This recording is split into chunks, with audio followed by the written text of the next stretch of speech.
بسم اللہ الرحمن الرحیم۔ السلام علیکم، میں ہوں شیخ فقاس۔ ناظرین، آپ کو یہاں پہ ایک اپڈیٹ دیتا چلوں۔ معذرت، کل میں نے بولا تھا کہ 15,000 خاندانوں کے لیے 35 ارب روپے مختص کیے گئے ہیں، لیکن وہ بیسیکلی 15 لاکھ خاندانوں کے لیے 37.5 ارب روپے کی رقم جو ہے وہ مختص کی گئی ہے۔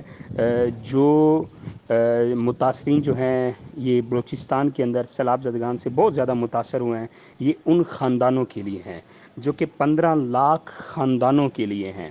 اس کے علاوہ آپ کو ایک تو یہ اپڈیٹ ہے، اور دوسری آپ کو یہ اپڈیٹ دیتا چلوں کہ وہ بہن بھائی جن کا وسیلہ تعلیم پروگرام سے بہت ساری ایسی بہنیں ہیں جن کے بچوں کے پیسے اب نہیں آ رہے، ٹھیک ہے۔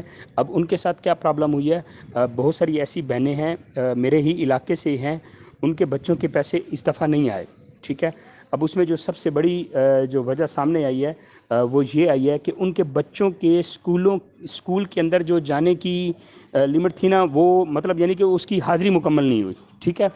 میں آپ سے پہلے بھی بار بار کہہ چکا ہوں کہ اگر وسیلہ تعلیم کے پیسے آپ چاہتے ہیں کہ آپ کو ہر مہینے ملیں، تو آپ کے بچوں کے اسکول کی حاضری جو ہے نا، یہ 70% سے زیادہ ہونی چاہیے۔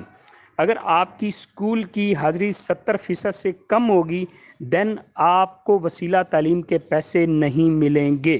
اس چیز کا آپ نے بڑا خیال رکھنا ہے۔ Thank you.